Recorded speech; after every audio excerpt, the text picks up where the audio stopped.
the BumbleKast. I'm your host, Ian Flynn, the Bumble King, and joining me as always is my Bumble co-host, Kyle, JCRB Kraus. Hello, I'm here. This is our show, the show where we talk to you, the people listening. And some of you ask us questions, and then we answer them, but all of you can hear the answers. So only some of you ask the questions, but all of you get the answers. That's one heck of a deal, actually. It is. Indeed. On top of that, Monday is priority Q&A, so the folks who paid their way to the top are getting answered earlier in the week. Everyone else has to wait till Wednesday. Oh, what a shame for them. That's okay, though. I mean, it's very easy to jump to the head. You can go over to patreon.com/BumbleKast, Ko-fi.com/BumbleKast, or become a YouTube member. Just click that little button right down there. Yeah, that little join button right there. Click it. And boom, priority treatment. Bam. You'll be a VIP in the eyes of the Bumble King. You'll be vipping around all over the place. Speaking of vipping around, are we ready to vip around into these questions? I don't know where this is going, but are we ready? Is this the thing? Let's do it to it. Alrighty then. Let's get started off with a question from none other than Dove. Since you mentioned it in a previous BumbleKast, I believe Hasbro owns the rights to Bucky O'Hare. Since they seem willing to revive old franchises in comic formats, if they were to try and publish a revival of Bucky, would you put in a bid to write it? What kind of direction would you want to take it in? See, I am not 100% sure over Bucky's full origin, and I'm not going to waste the time on the show reading the wiki article out loud. But it was my understanding that it was kind of along the same lines as Ninja Turtles, in that it was an indie book that got picked up and marketed like crazy. Because Ninja Turtles picked up and went huge, and so there was this big push to grab up other weird indie stuff and put it out there and make it kid-friendly. And I want to say I remember Bucky was a part of that. So I don't know what the ownerships are, and if Hasbro does own the license, how much? How much creative control do they have over it? Did they just buy it outright?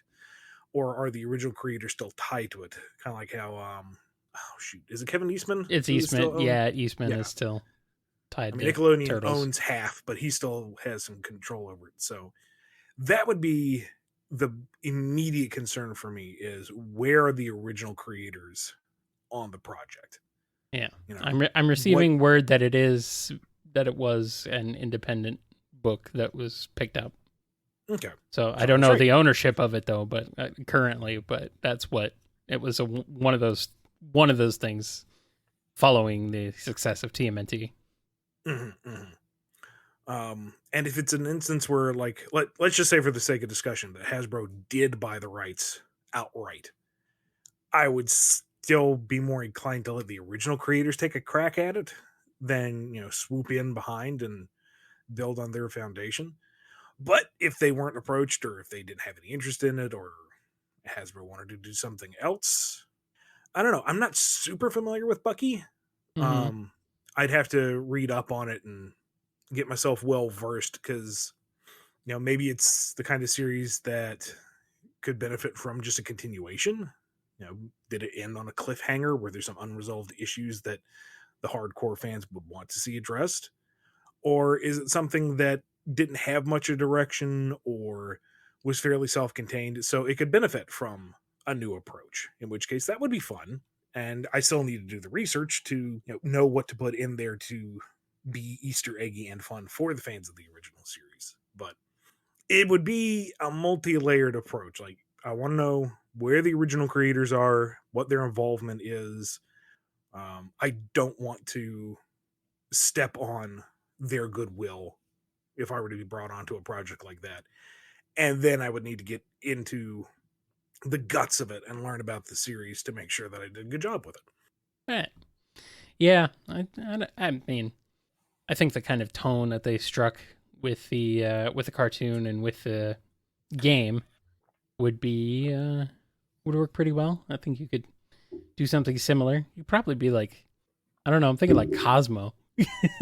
Something kind of like that. Might be a little more serious, but yeah, lighthearted space opera. I like that. It would work with furry animals. I mean, that's something you have experience with. I mean, Hasbro and IDW have a long and prolific history together. So I guess another question would be, would they want another fantasy sci-fi furry tie-in book True. on the shelves? Like, on the one hand, could be seen as a direct competition with Sonic, why double dip? But on the other hand, from my experience, Sonic fans are laser focused in their interest. Yes, Sonic fans are mostly Sonic fans, and so that's about it. Like, I really don't think you would lose any Sonic readers to Bucky. No. Bucky O'Hare has a very different audience. Bucky O'Hare also is a much more niche property than Sonic the Hedgehog, so I think the financial prospect may be a deterrent because, Bucky hasn't really been super relevant for, I don't know how long, 30 years almost? Jeez. Unfortunately, sadly. I'm not saying that to disparage the little guy. I love Bucky O'Hare, but man. Kicking theme song, too. Oh, yeah, absolutely. And a freaking excellent soundtrack and an awesome Konami game from the NES. I mean, yeah, it's good. It's good. But yeah, did not have quite the staying power that Sonic has had. So, here's a question from Sonic. Please ask Saga what kind of valuables the Chaotix are paid with if money does not exist, and get a clear answer directly from them. I will try to do that at some point. Okay, good. Here's a question from Alphamon Oryukin. How do you think Cream would react if Cheese evolved into a dark Chow? Would she end up going through an emo phase? She'd be mad that Cheese blew her cover.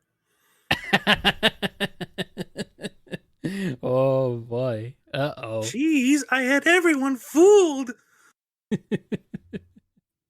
Emo Cream would be funny. Probably kind of adorable. Oh no, you've done it. Oh, you've done it. Oh, you've done it. Oh no. Oh no. I love it. Sour Cream and her dark Chow curds. Curds. I like curds. Anyway, here's a question from Jib. How would you describe Knuckles' dynamic with Tails? It's not Team Sonic without the three of them, after all, and we know the details of Sonic and Knuckles' dynamic quite well. So I was curious how you saw Knuckles and Tails bond from what we've seen between them. I don't think they have much of a bond at all, honestly. I feel like there's this weird disconnect between them. It's like Sonic is the connection between them, and that's about it. Yeah, they actually have more interactions in Sonic Boom, I think, than anywhere else ever. Which is kind of wild. Like, you know that person, maybe you're the person in this scenario, but like you have friends who don't interact, but they're super friendly with you. Or right. You're friends with somebody and you really don't have any interest in their other friend. But together you are super friends with that one person. I kind of see it like that. It's not like there's any animosity between them. Yeah. If anything, there's a mutual respect. Tails knows that Knuckles is like one of the few people who can stand up to Sonic, and Knuckles knows that Tails is one of the few people to get Sonic to stop and listen, or on the other hand, tolerate Sonic for any given amount of time. Mm-hmm. So I believe there's a degree of acknowledgement, but I don't think they're the type of people who would seek each other out for companionship the way that things have been presented thus far. Like, they don't even kind of come up on each other's radar. It's like, oh yeah, Tails is the guy. Yeah. What do you think Knuckles is up to? Who? Oh, right, on the island. Yeah, sure. I guess he's doing fine. Why? Do you need to go visit him? I'll fly the plane. It's like they're in a polyamorous platonic relationship with Sonic, but not with each other. Not necessarily the words I would use, but I guess that works. Well, I couldn't think of anything else. I could think of a way to put it. Platonic, you would use. I couldn't think of anything else. I'm sorry. I'm terrible. They're really good friends. Yes. Yeah, they're just like cool with each other. Like they're not super best friends. They're just like, sup, yo, and they're good. They're not super best friends. They're just regular best friends. Yeah. Yeah. Yeah. Here's a question from Scurvy Pirate Hog.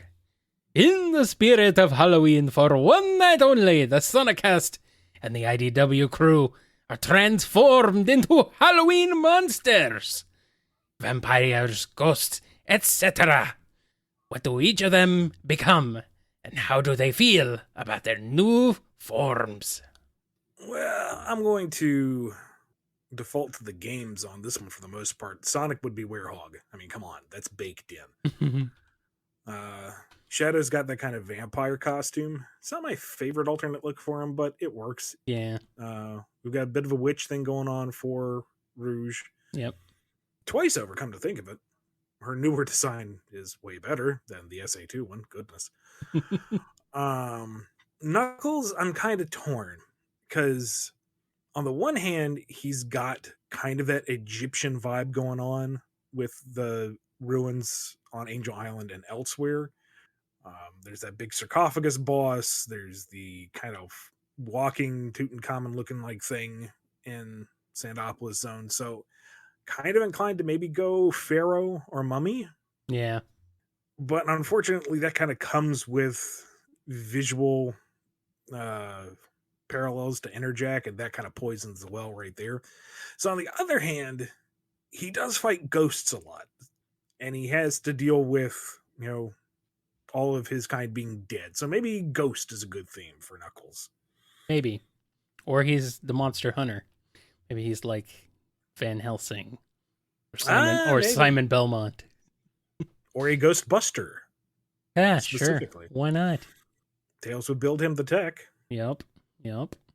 And Amy was like didn't she become a Hulk-like for a little bit at some point, or zombie-like? Yeah, zombie-like. She did get possessed by a Boo at one point, and I freaking hate that look, man. That legit freaks me out. Yeah. The Boo possessed faces, those honestly creep me out. I'm not even being funny. I don't like that. So no, we don't want to go there. No, yuck.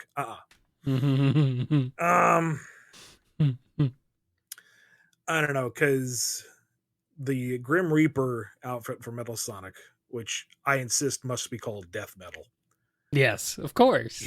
He rocks that so hard. It would be fun to see Amy run around with the scythe, but then he's already done it. I don't know. Maybe they do it together and she tries to pull it off better. Omega's got the Jack Omega look down pat. I freaking love that giant pumpkin mecha look. The Chaotix come up dressed as Santa and his helpers because Charmy insisted that's what they should dress up as. Vector's mortified because it's Halloween. You're mixing your holidays. Yeah. SBO reminds him that now they have managed to split their budget for 2 holidays into one, and Vector's much more amenable to that. Yes, amenable. Of course. Cream's got that kind of dollar store generic fairy princess one just because she thought it looked cute and doesn't really care about theming for the holiday. I thought she was going to go sour cream. You don't dress up who you are in real life, Kyle. Oh, okay. Although chocolate and cheese paint each other so they go as each other and everyone gets confused real quick. Maybe Shadow just wears a shirt that says costume on it. I'm wearing a costume, aren't I? Give me the damn candy. Exactly. Yes. Perfect. I know you said he's got that vampire one, but yeah. It's probably whatever you can convince him to put on at the time. Yeah. And the IDW crew, what would they be doing? Whisper's not really into it. She doesn't like the idea of everyone in disguise out in the open in the dark. There are too many variables there. That can go real bad real fast. Mm-hmm. Let's just say what is Tangle? Mimic kind of poisoned that idea for her. Yeah. What does Tangle force her into? Well, first off, Jewel isn't a trick-or-treater, but she has the best house. She goes all out to decorate. All right. And it's spooky going up, but she also gives out the best candy. Yeah, I was gonna say she skip. gives out the full size king size bars. Oh yeah, absolutely. You go to Jewel's house, you're walking away with blood sugar problems. I guarantee it. Tangle. I can almost see Tangle running out the door with her trick or treat bag, having forgotten to put on a costume. Maybe. Like, yeah, let's go trick or treating. You have to put on a costume. I did. No, I didn't. It's still back at home. Dadgummit! And runs right back in. What would Tangle be? A stretchy character? Would that fit her or I don't know. Maybe she goes as Whisper. There we go. That's a good one. I like that. I like that. And Whisper hates it. But also she kind of likes it. Whisper won't dress up, but she will chaperone all the wisps, and they all have like little hats or masks or something. Yeah. There you go. I like it. That works. Starlight, what's he doing? He's got to go all out for this, you know. He's competing with Jewel for best house. Okay. I was gonna say it's all about presentation for him. And see, he was going to be that one jerk who actually does put fish hooks and stuff in candy bars because he's evil. Except Orbot and Cubot were the ones who were supposed to mass produce that, and Cubot was really, really precise about how they were supposed to do it. Like, do only the one kind get the fish hooks and the other kind get the cherry bombs implanted, or do you do any of them? And Starlight just got frustrated and said, Cubot, just cut it out. I'm working on the design. So Cubot her cut it out and just left the candy as it was. Yeah. There you go. I did what you said, boss. I just cut it out. I didn't put anything in them. Yeah. Sally would just get roboticized. That's dark. That's sick. Thank you. I'm glad you like it.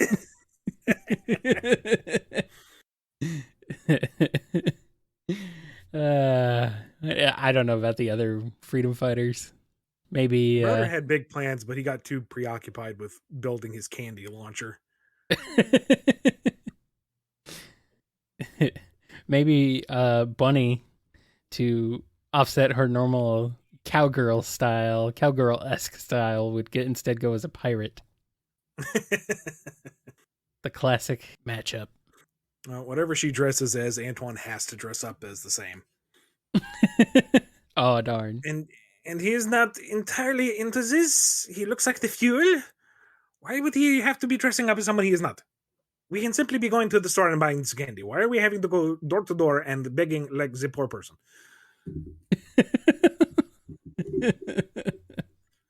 Additionally, why are we out in the spooky nighttime with all the creepy childrens?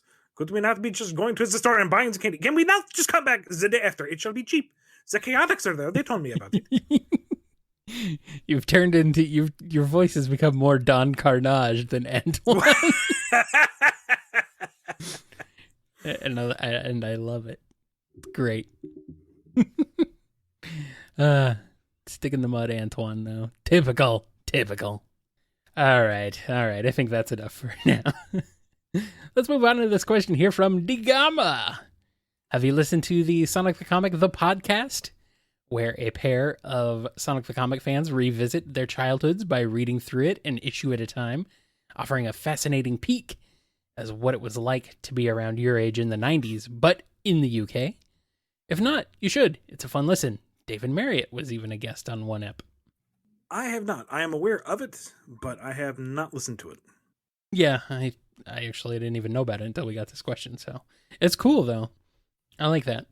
Here's a question from Noni. Has anything come up in the Sonic Twitter takeovers that you've attempted to use in the comics? If so, was it approved? Nothing yet. Most of the stuff in the Twitter takeover is so silly that, yeah, it's funny, but I feel like we'd have to kind of break the immersion just a little bit to put it in. And other stuff that is like an actual reference, I'm like, yay, validation. But I don't know. Maybe we should go through it again. See some. I do really like the idea of Shadow just straight up munching coffee beans. That's just funny to me. Not even call big attention to it. Just there's a break room scene, and he, in the background grabs a can, pops a handful, raunch, leaves. Yeah, pretty much. He just does it. No big deal. Just what he does. All right. With that, we're going to take a quick break, and then we'll be right back with more BumbleKast.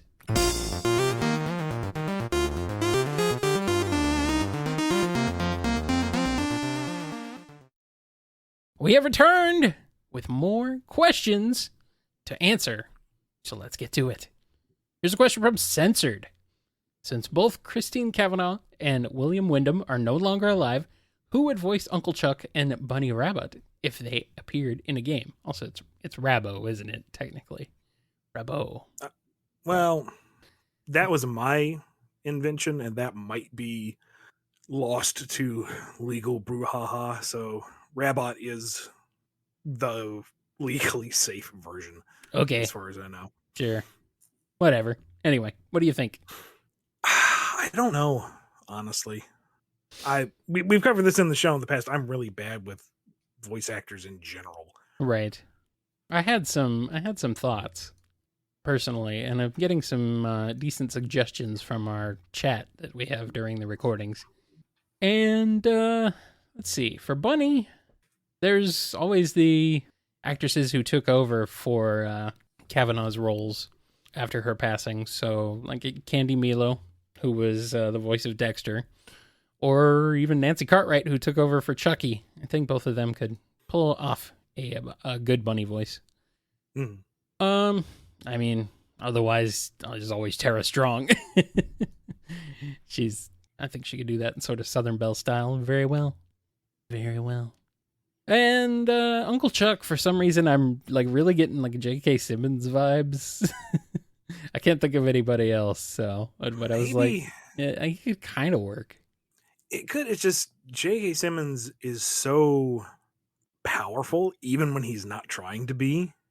Right. Yeah. Even in his most restrained, loving, cuddly voice, it's like 40,000 volts coming through your speaker. He's kind of intense for Chuck. I don't know. I don't know. Chuck wasn't exactly like he wasn't like a super soft guy. No, but that's more Simmons in general. It's just I know what you mean. I know what you mean. He's a very he commands a presence. Mm-hmm, mm-hmm. Yeah. I hear it. I hear what you mean. These are some very weird. I don't think these would work, guys.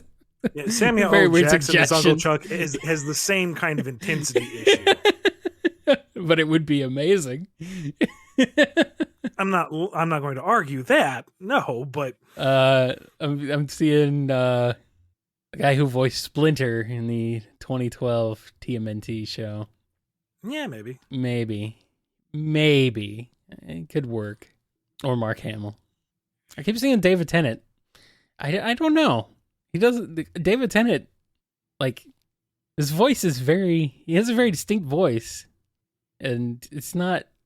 Yeah, I can't unhear David Tennant as Scrooge McDuck. Like, right. It just doesn't. I don't know. I don't know. Yeah. I don't know. I think J.K. Simmons could probably pull it off, though. If he were if he toned things down a little bit, I think he could work. But it's like all I can think of. Here's a question from Scruffy Met. Hey Ian, I've got a continuity question for you regarding the Tingle and Whisper miniseries and where it takes place in the IDW Sonic timeline. You said in a previous BumbleKast that the Tingle and Whisper series takes place after issue 16 of Sonic, when Tingle goes to visit Sonic and Tails at Tails' workshop.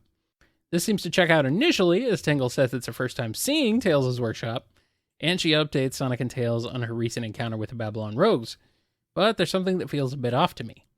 In the first issue of Tangle and Whisper, when mimics show up in the Spiral Hill village disguised as Sonic, Tangle does initially ask him if he's sick, but otherwise doesn't seem to be aware that Sonic was infected by the metal virus. She seems confused as to why Whisper might be shooting at quote-unquote Sonic, and lets Mimic touch her, despite the fact that in issue 16 she was warned that the metal virus spreads by physical contact. Was this an oversight, or should the Tangle and Whisper miniseries take place prior to Sonic getting infected? That instance of her saying Sonic looks sick was the fact that Sonic doesn't look quite right, because Mimic doesn't have the exact look down. That was it. That was supposed to be Tangle realizing something was a little off with Sonic, but instead of assuming that it's a shape-shifting octopus she had never met before, she thought maybe you looked a little off, maybe you look a little sick. That's it. Oh, okay. So it was not the metal virus that she was seeing. She was just seeing... No. She was just seeing funky-looking shapeshifter Sonic. Right. Now, having those instances so close to each other, I understand where the confusion would come from, but that was the intention of the line. Aha. Alrighty then. Here's a question from Diane Lionheart, aka Diane W. Do you watch Has-Been Hotel and Hell of a Boss? Will you watch Has-Been Hotel when it eventually begins airing? Should I recommend these two shows if you haven't seen them already? I saw the pilot, first episode, the first one, whatever it was, of Has-Been Hotel, and I am aware of Hell of a Boss. I think I saw. Did I see the first one or part of the first one? Some of it. I've seen a bit of it. Okay, I have not. When you say airing, does that mean that it actually got picked up by somebody, or is this going to become a regular web series? I don't know what their plans for release are. I'm seeing that it got picked up. Oh wow! Congrats to the team then. Yeah, I have no clue. I mean, I've heard of Has-Been Hotel. Hell of a Boss is, I don't know. I've never heard of it. But hey, you know what? Don't let me stop you from watching stuff. Do it. Watch the things. Whatever makes you happy. I don't know if Hell of a Boss is like a sister series to Has-Been Hotel, or if it's a spinoff, or if they just have similar themes and are completely separate shows. I don't know. But I seem to think that they're part of the same production team or the same creator. I don't know a lot. Same universe is what I'm receiving word. Yeah. Okay. So. I just know it has created a bit of a buzz, and it's like, okay, that is the thing. And if they're having success with it, cool, good for them. Awesome. Yeah. It's one of the things that I kind of mean to catch up on, but add that to the list. That's why one of the reasons why I never even looked into it, because, the list. The list. Oof. It seems like appropriate Halloween viewing at the very least. Sure. I guess. I don't know. I'll take your word for it. Here's a question from Ava Arctic. I'm not sure if Ian was around during this time, but what was the situation around Many Hands and their issues 113 and Super Special number 15? Were these some outsourced artists, or rush released, or something else? My friend and I discussed those issues during our Archie era chats, but we weren't sure if any official explanation was given and don't recall seeing anything when searching online. Official? No. No. No, I don't think they probably didn't want to acknowledge it. I have heard stories, but they are all second and third hand. Many hands, even. And I'm inclined to believe them, but at the same time, I don't want to spin the wheels of the rumor mill on a dead book. That's tacky. So on a book during a time you weren't even involved at all. Right. I mean, all things considered, I should be in the clear to talk about it. I wasn't attached to that era of the book. That book is done, and everyone attached to it has moved on to other things. You would think it should be, fine. But something I have learned in my 15 years is that the Sonic franchise is a political landmine field. So until I'm not attached to that series anymore, or I've gotten too old to care, I'm gonna just take the high road on this one. Can we get a Leah on to talk about it? No. Don't you do that. Oh, don't you do that. I'm gonna do it. I'm not gonna do it. I might do it. You don't know. You don't know what I'm gonna do. You don't know. One day you're just gonna see Lee setting up a microphone, and you'll be like, "What's going on?" She'll be like, "Oh, nothing. Oh, nothing." Oh boy. Oh boy. You and your journalistic pursuits. I am not a journalist. I thought we've been over this. Anyway, here's one from PC the Unicorn. Since it's spooky, scary skeleton month, if Amy wanted to do a couple's costume with Sonic, what would she want them to dress up as? So if Halloween exists within the world of Sonic, and someone would want to dress up as the scariest thing, would Mobians dress up as Eggman? And how would Eggman react to people dressing up as him for the holiday? Well, if we're sticking with Sonic as Werehog and they're doing a couple's costume, she's Red Riding Hood. Sure, yeah. I mean, and if she you wears want red, more, so. if you want a more action oriented, then what's her name out of Ruby? Out of Ruby? Oh, yeah, the Rooster Teeth show. Okay, I had to be like, what out of Ruby? Ruby what? Oh, okay. Shoot, would it just be Ruby? Would it be Ruby Rose? Yeah, that's her name. It's been so long. That's her name is Ruby Rose. Yeah, I'm like Amy Rose is Ruby Rose. I'm like, wait, are you thinking of Ruby Rose, the like main character? It has been a long time since I watched the show. So yes. But there you go. Either Red Riding Hood or Ruby Rose, but they're keeping the Riding Hood, Big Bad Wolf theme alive because I don't know. I can envision that. That makes for fun fan art. Internet, you have been challenged. Don't let me down. Do it. As for Halloween in the Sonic world, I mean, the Sonic Adventure DLC seems to imply, if we're really going to reach for that apple, that it exists. So a bunch of people dressed up as Eggman to be scary on Halloween. I don't know whether he would be flattered and somehow mistake the day as tribute to him. You know, come out in a big old limo Eggmobile to wave to his adoring fans who are completely oblivious as to why he's doing this now. Or he would be incredibly insulted that everyone is cribbing his style. How dare they take his signature look? He worked hard making the Eggman look, and now everyone's just throwing it on for funsies? Absolutely not. Time to copter bomb everything in a jack-o'-lantern styled Eggmobile. Of course, it has to be jack-o'-lantern styled. Well, I mean, if you're going to do it right. Exactly. What would Eggman dress up as for Halloween? Because I don't think we touched on that earlier. Would his ego allow him to be anything less than he already is? Maybe he would be the ghost of Gerald.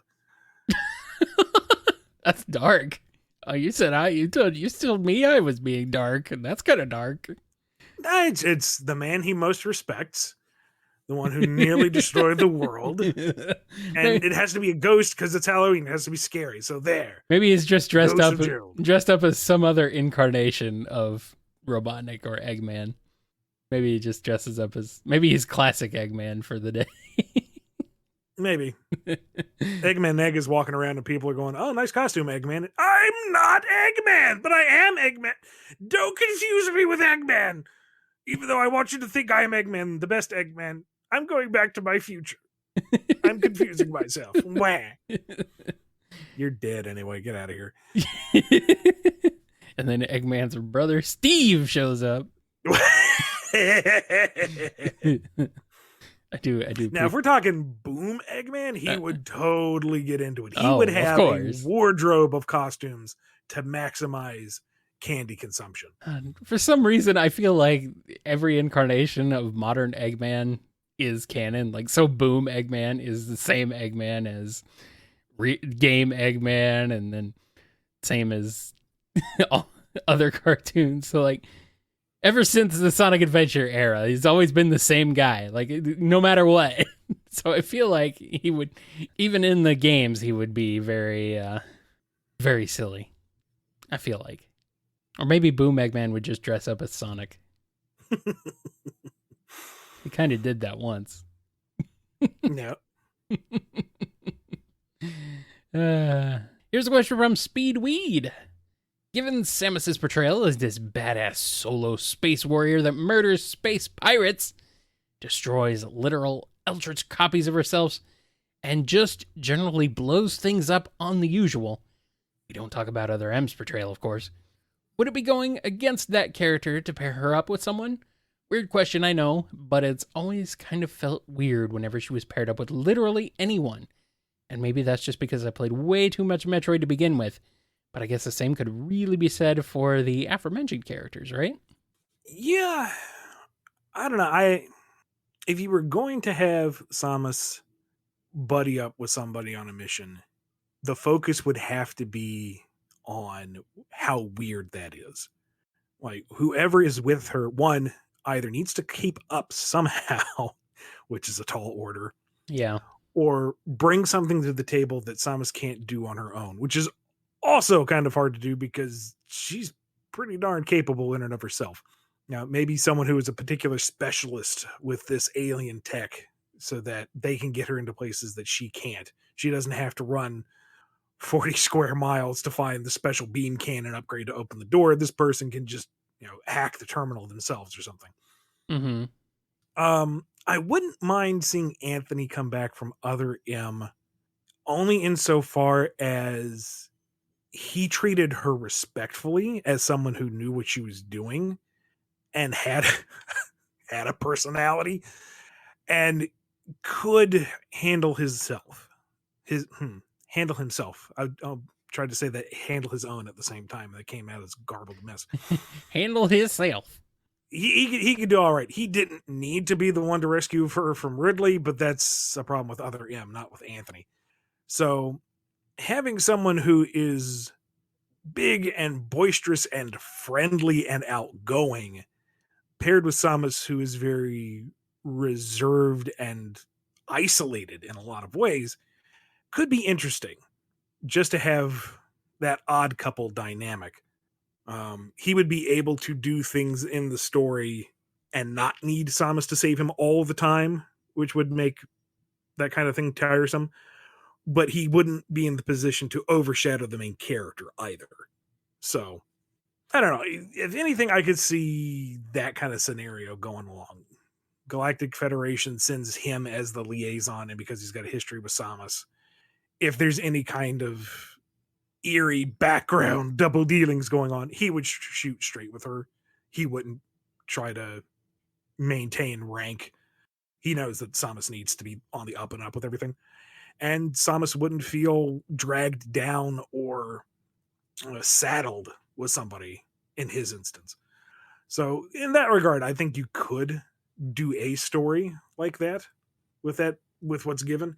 Anything new, it would have to be to the benefit of the story itself and potentially use it as a way of giving Samus a voice when she doesn't necessarily have to have one.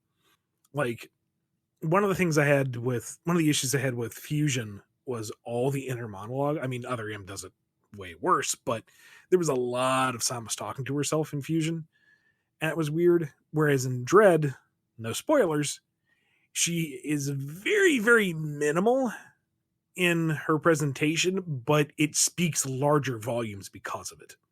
When she does something, when she emotes or says anything, it has greater meaning to it because she is alone and it's used very sparingly.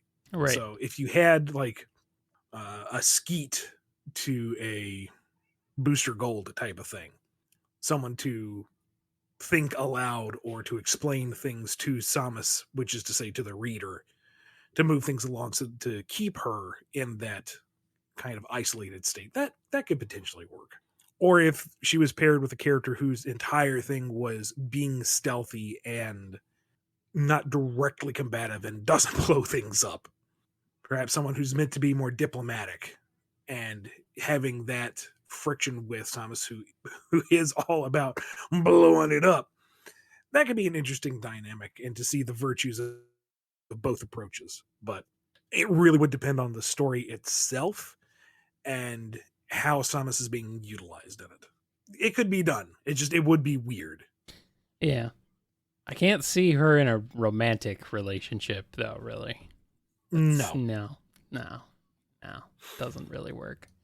But maybe she just says screw humans and Pikachu is her sidekick forever. It happened once. I mean, the thing is, she does have compassion. We've seen that illustrated. Oh, absolutely. Absolutely. She rescues the animals. She saves Pikachu. She, spares the baby. She, is seen happily conversing with someone in a bar scene in some of the bonus art stuff. Sure, yeah. So, she's capable of interaction, but something I really wish they would explore is just how inhuman she has become, how uniquely alien she is in a very alien galaxy. Right. And what does she think about herself in that regard? Mm-hmm. Especially after the ending of Dread. Holy crap. No spoilers. I have not even... I know, no spoilers. I don't know. I might play it eventually. I should probably play some other Metroid games too. Maybe finish some of those that I have not finished. Oh well. Last question here from Off. Favorite Halloween candy? Any Halloween stories from your childhoods? Most memorable costumes either of you ever wore? Oh my goodness, so many. But I've talked a lot. You go first. All right. So, what are the little pumpkins called they're basically candy corn, but they don't taste quite the same way. I think they might just be candy corn pumpkins. I like those. I think they're just candy pumpkins, mallow pumpkins. Yeah, there we go. I like those. I don't mind candy corn or anything. People are always like, candy corn. It's like, what? Candy corn's all right. It's good. It's fine. They got different flavors of it even too. They got like caramel corn and yeah, I know it's the same as candy corn.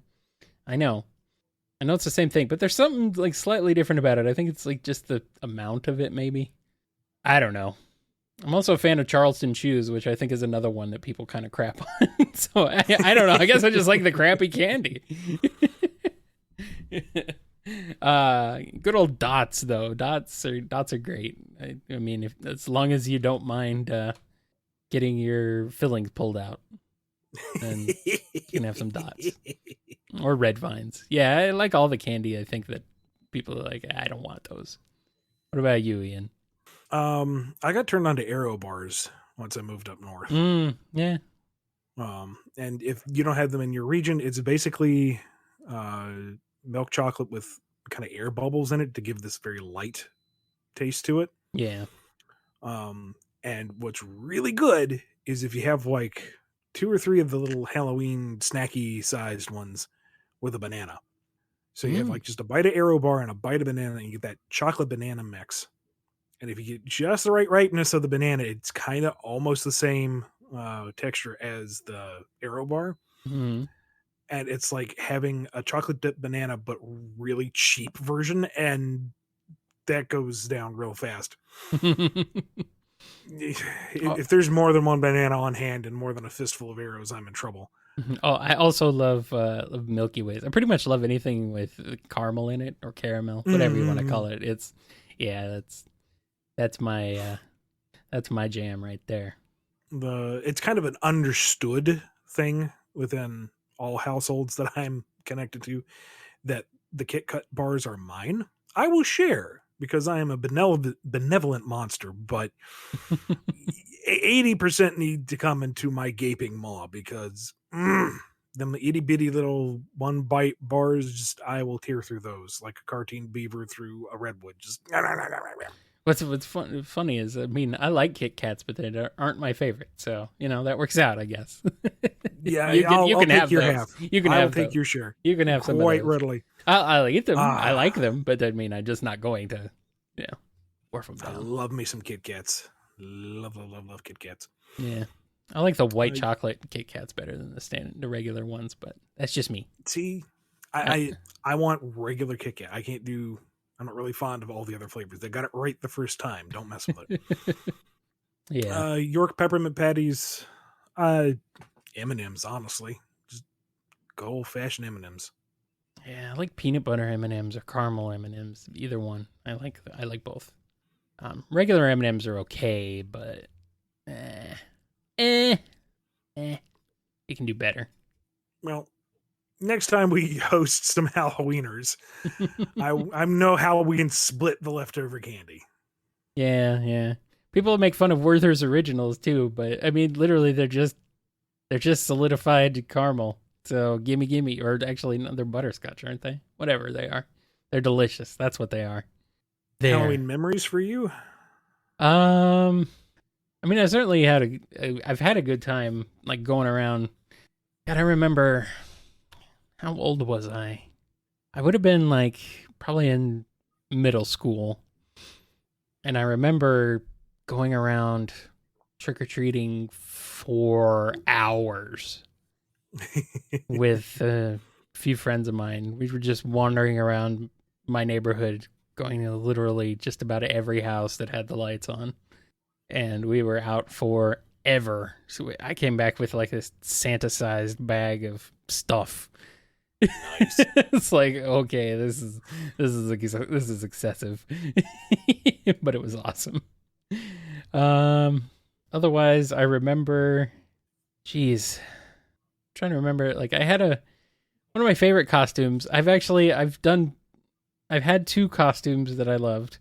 First of all, the Sonic costume of the '90s. You guys know the one. It looks terrible. It looks awful. It's just so bad. It's such a bad costume, but I wore it, and I wore it proudly, and I walked around as Sonic. And then the first Halloween I can remember, the first Halloween costume I can remember was a homemade Mario costume from my mom. The hat, it had yarn on it that was brown and make the sideburns to make Mario's sideburns. Ah, nice. And then she painted on the mustache. So she's like, "Don't lick your face." Just got paint on it. So I don't remember if I did or not, but yeah, that was pretty cool. Then it was what was it? This is the time in Mario's history where I think he was in red overalls instead of blue, right? Is that the Oh wow, old school Mario. Yeah, this was like NES era. So yeah, I was in like red overalls with a blue shirt. I remember that. Yep, that's one of my favorite Halloween costumes. Other than that, I don't remember. Oh, I did. One of my later ones was going as a race car driver, which was literally just one of my dad's old fire suits and his helmet. But hey, it worked. It worked. I used the helmet as to hold the candy. There you go. Yeah, it's perfect. What about you? I had a few because my mom always went all out when making mine. She made me a new one every freaking year until I stopped dressing up. I remember I was Michelangelo the Ninja Turtle for 1 year, Ah, and nice. I was super proud because two other kids came as Ninja Turtles that year, and they had like the store bought version, so this cheap plastic shell and a bandana that had the logo on it of all things Mm-hmm. over their their normal clothes, whereas I had a full on shell that I could tuck myself into and like a green skull cap and like the feet and the hands and everything. Uh, One fairly miserable year, and this is not her fault. Just went as a ghost, and it was a very elaborate, multi-layered ghost thing. Except the way that the face was constructed, it was kind of suffocating. And that Halloween, it was super cold and raining, and nobody on our street turned on their lights. So we went out, went to like three houses. I was drenched in this multi-layer bed sheet that I couldn't see or breathe in anyway. That was a bit of a bust, but the costume itself was well built. Nice. 1 year when this is the first time they're putting things in Halloween candy scare got big that I remember. Yeah. So the local mall hosted trick or treat, and any vendors who wanted could open up their booth and would give away candy, and they were also using it to, promote sales to people who wouldn't normally go to the mall. So decent enough venture. There was a costume contest and other stuff, but I went as Tim Drake Robin, Nice. and my baby brother was Batman. I like That it. was fun. Mm-hmm. And then 1 year I handed her my Gambit action figure, And we're talking 90s Gambit with the pink shirt and everything. Oh, yeah, of course. And so I want to be Gambit because Gambit was the coolest guy in the world, of course. That was her reference material, was that action figure. And by God, she got it to work. The fingerless gloves, the trench coat, and for the non-helmet, whatever that thing is on his head, she figured out she got a scuba mask helmet thing. Aha. It's not a helmet, but you know that kind of tight glove material that you pull on like a head for piece. scuba stuff. Yep. Yeah. Mm-hmm. So basically got that, cut out the top of it so my hair stuck out. And that was it. That was dead on. That is what Gambit wears. He wears a mutilated scuba hood. If you ever wanted to know. And I was quite happy with that Gambit. I was super happy with that. Gambit is weird. So that's what it is. I was a kind of generic vampire one year, and the Sunday school shoes were not meant for walking. Those plastic teeth were not meant to be held in your mouth that long. So that was an uncomfortable Halloween, but I looked good.